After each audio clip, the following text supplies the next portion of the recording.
space. We don't have much space. Someone who came in looked around and said, "This is like Barnes and Noble with all the books you don't want to read taken out." That's what makes it wonderful. People have thought about the choices. We only have 800 square feet, so we can't have everything. But I think we have the best books.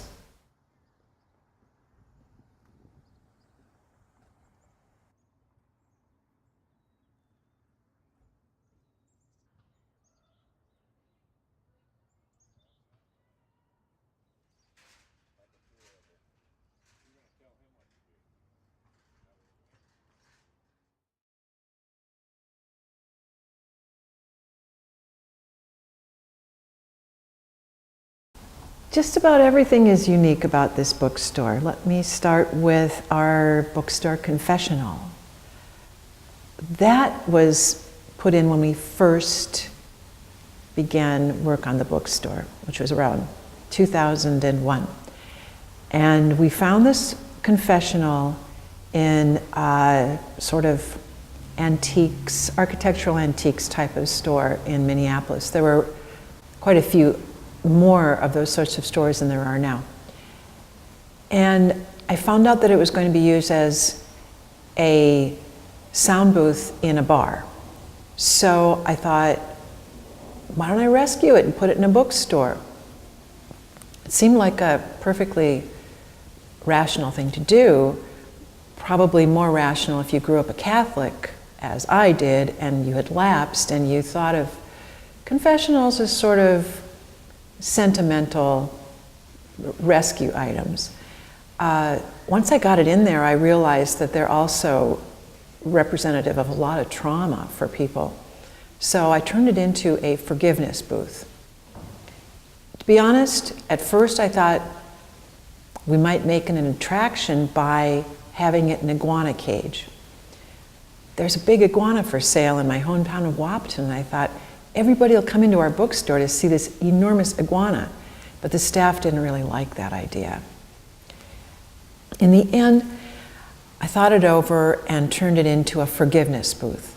So all you have to do is touch it, and your sins are forgiven. It's like automatic. You actually don't even have to touch it. You just walk into the store. Your sins are automatically forgiven because that confessional is so full of absolution that it just leaks out. That's what it is now.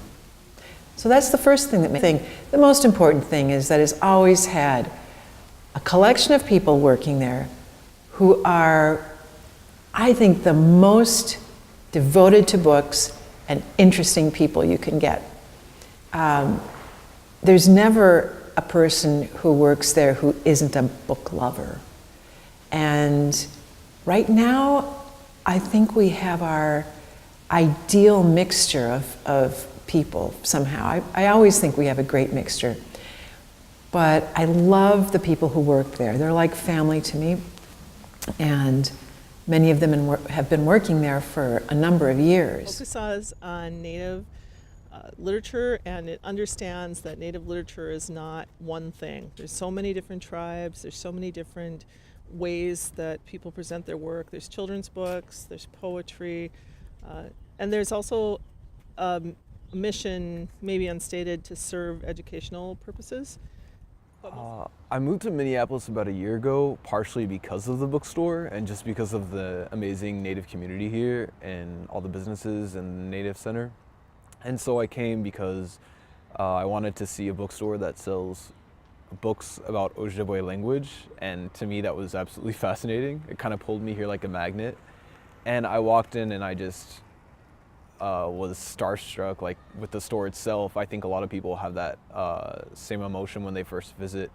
And I got to know Carolyn and Asa my first visit, and I asked, can I, pass my resume to you guys and maybe work here? And they said, we don't know, we don't hire very often, but you're more than welcome to drop off a resume. And so I did, and within a few weeks I was hired.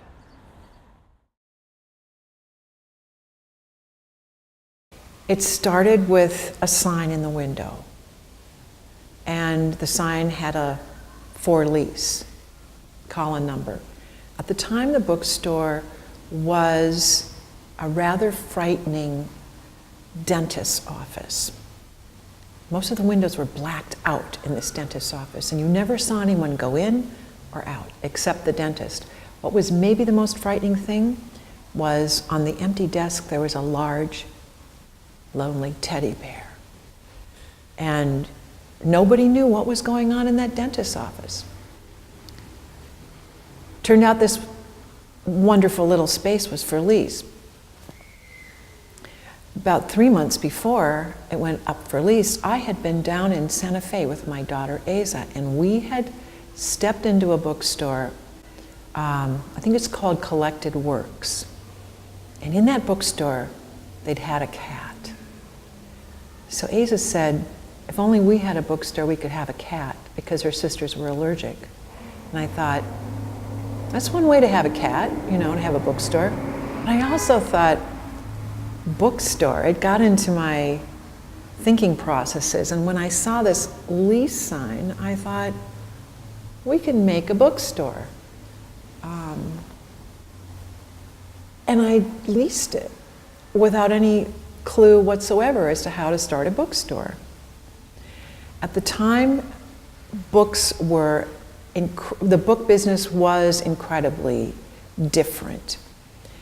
For one thing, it wasn't as corporate as it is now. You know, we have the big Amazon and Barnes & Noble, the big corporate type of bookstores, but there was also no corporate middle people.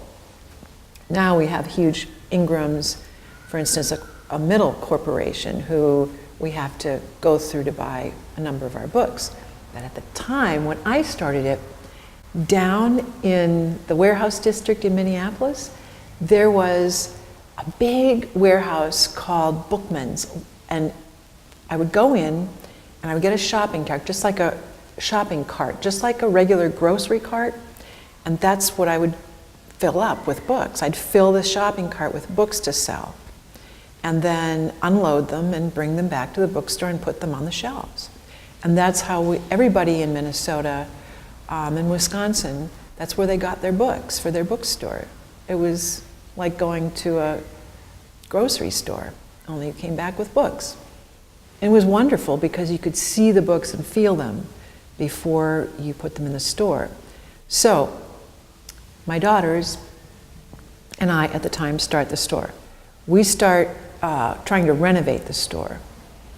That doesn't go so well, so people step in to help us. And we had people from all over the community, Native community, local community, all kinds of people helping us. All the furniture we found, we scavenged out of dumpsters for a while because I gave an interview to a local small magazine called The Rake, which is now no longer exists. If you typed in my name, it would come up with dumpster diving. Or if you typed in dumpster diving, you'd come up with my name, because I described how we picked up all of our furniture for the store out of these local throwaways in the neighborhood. And so the store grew out of this kind of eclectic group of people and discarded items from the neighborhood and collections of books that we put in. We sold some used books too, because I happen to have thousands of books. And so I wanted to get them moving. And that's the beautiful thing about a store. Once it opened, we started to see movement and people coming in and people talking about books. And that was kind of my dream, just to be able to walk into a small bookstore and talk about books. They were folding up right and left. That was when Barnes & Noble and then Amazon began to take hold of the book selling. And for a while, we didn't know if we could survive. I mean, sometimes we couldn't pay. I certainly stepped in a lot of the time. I was kind of the backup. I was the bank for the store, naturally. And yet I had to keep my day job, so I didn't work there. I had lots of other people working there. Eventually, something happened. Something has happened in the book public, in the book buying public. And so what I'm describing is 17 years of walking on thin ice that has, as opposed to our world in reality with climate change, our ice has been growing a little thicker year by year. More people buy books than in the beginning, and more people know where we are, and more people miss and love small bookstores. So, although we've changed, we still have this same space, and we still have the same flow of books in and out, in and out. That's what I love, that sense of flow with books.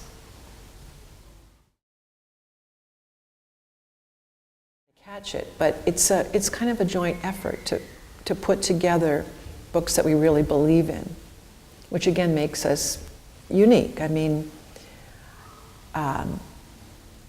we really do stand by our books. Not that we don't make a mistake or two, but we really, everybody reads the books. Struggle, of course, we have a struggle with financially, like how we have a very, book selling is a way of life, people say. It's not a, you're not going to get rich. And that's because books have a very small margin of profit. And that profit has been eaten into even more by the fact that you pay a middle person and by everything else that has to be paid for when you have a brick and mortar store. Now in our country, we allow discounts on books, and we think of that as normal. In Europe, they do not allow the discounts on books. They regard books, France, Denmark, Germany, the European countries, regard books as cultural objects of such veneration that they stand out from the other commodities like shoes and jackets and food and things that we use every day in a different way. That books are a necessity for the spirit, a necessity for the intellect, a social necessity if we want to learn how to get along with one another all through the country. We have to read books. It's the only way, apparently. Just take scientific studies that have come out recently. It's one of the only ways people assuredly learn compassion.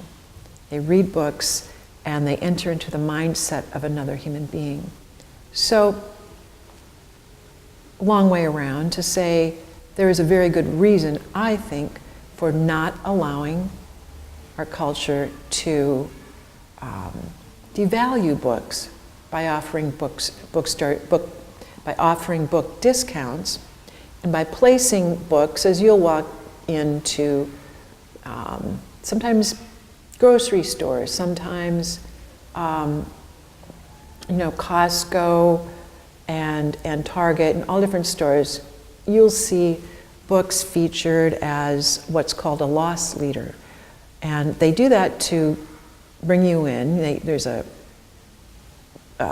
printed number, there's a printed price on each book, and if you know that, wow, you're getting 40% off on this book, you think you're getting 40% off somehow on everything in the store. I mean, it sort of works on people who come in, on customers.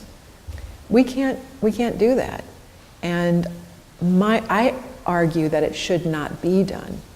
I argue that we should bring back the true value of books. What's printed in the book is the true value of that book that would give everybody who handles that book a tiny little slice of that book's selling price.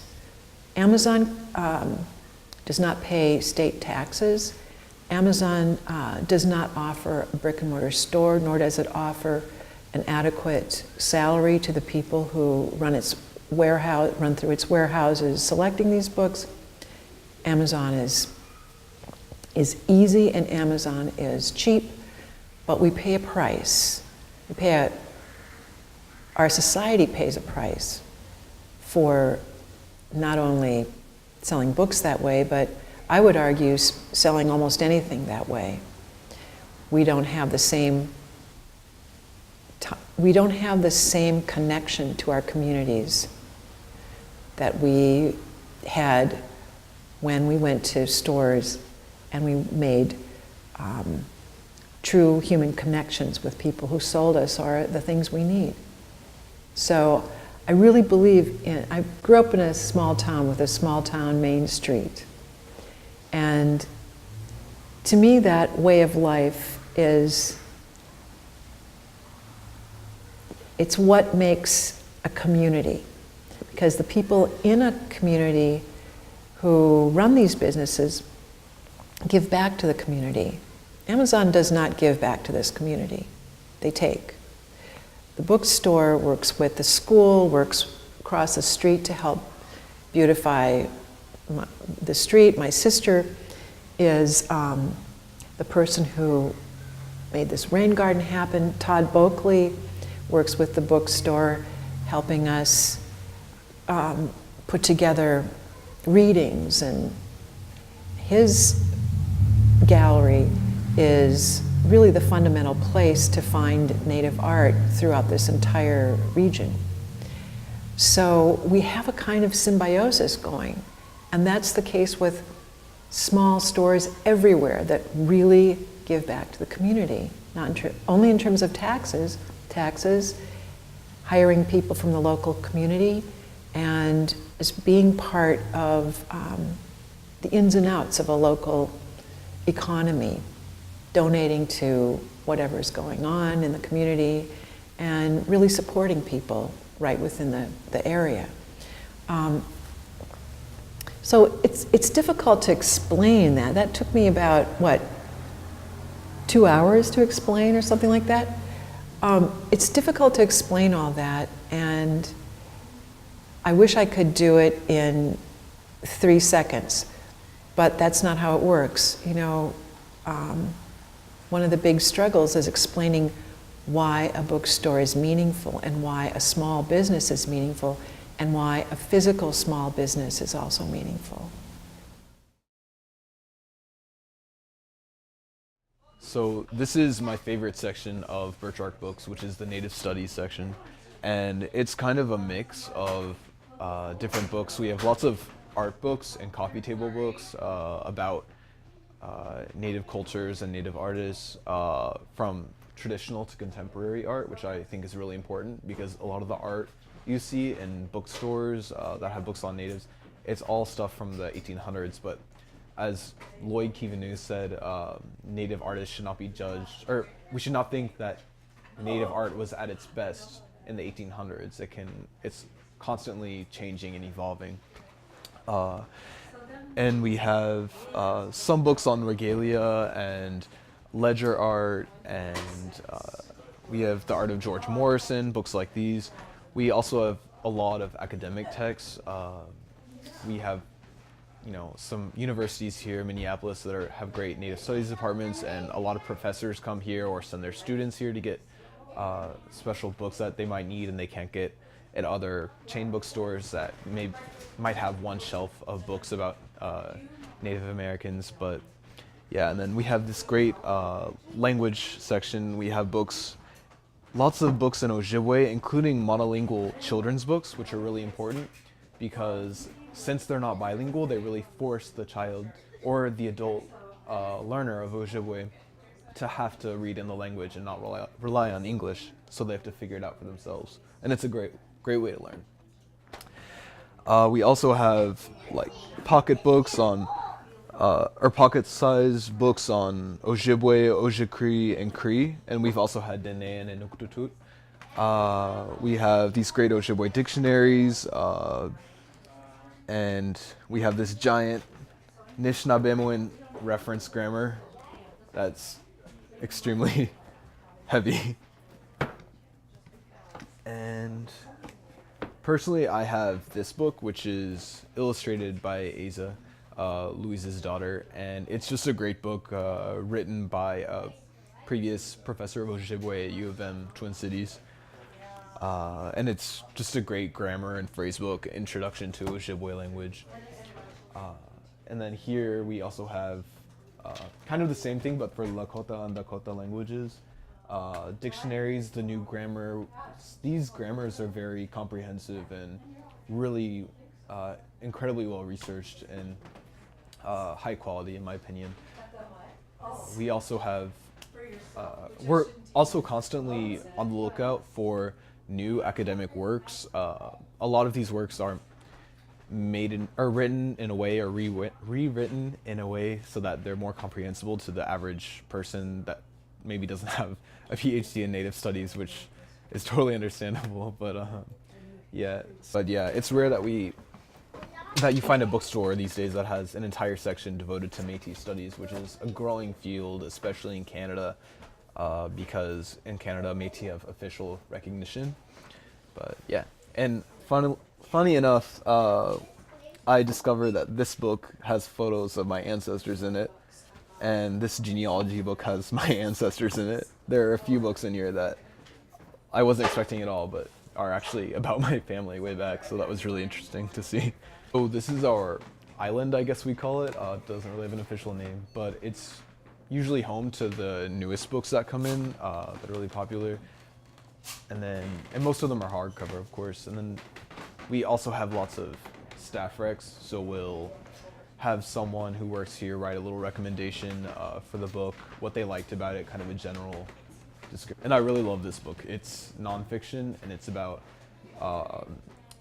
people around the world who are revitalizing endangered languages, which is incredibly important to Indigenous communities, and it's a huge passion of mine. So I got it for Christmas a few years back, and I said we should carry this book in the store, and it's been selling pretty well, so it's my pride and joy.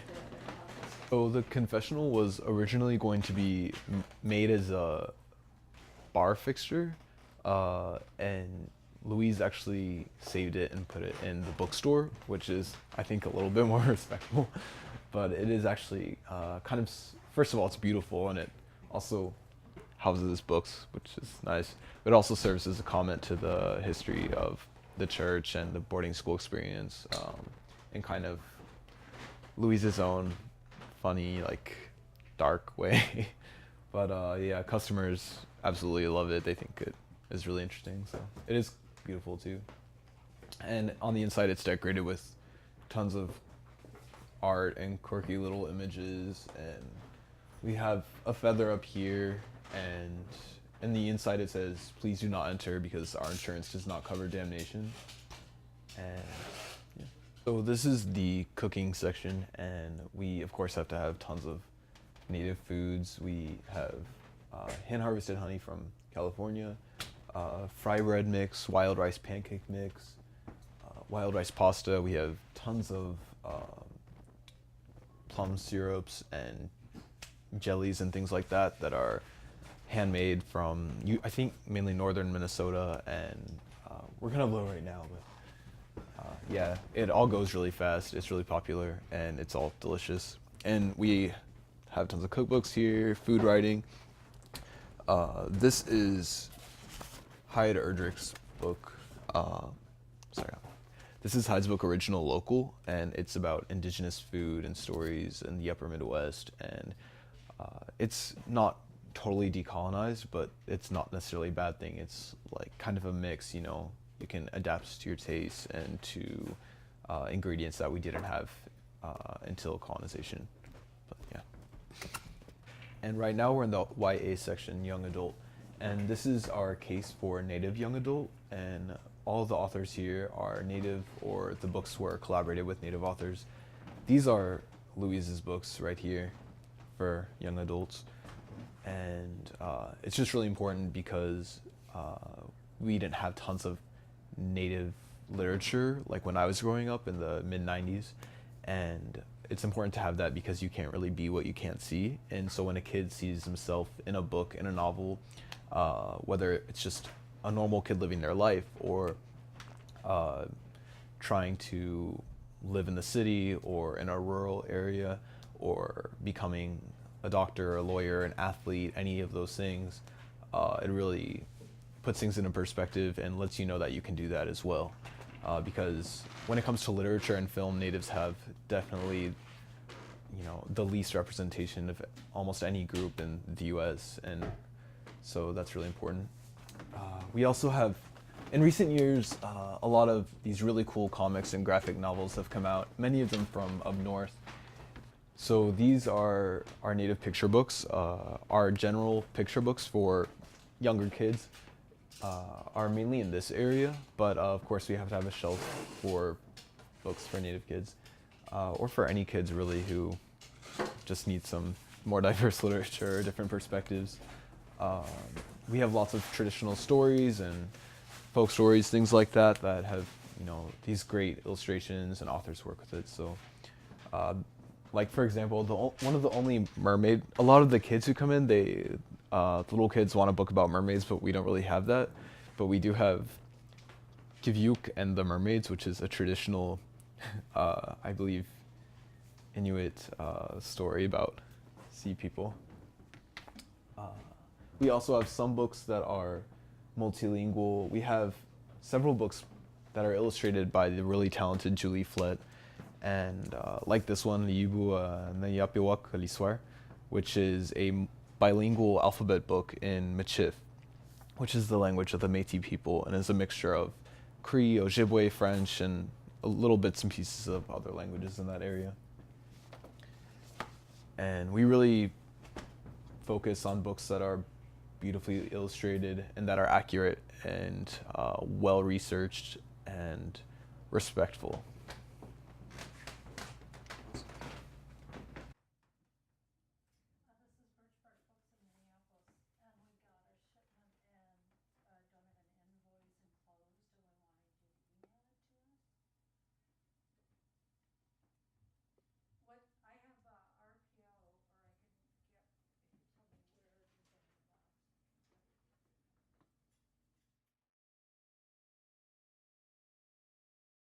Part of the mission that we have as well is to support Native arts and artisans.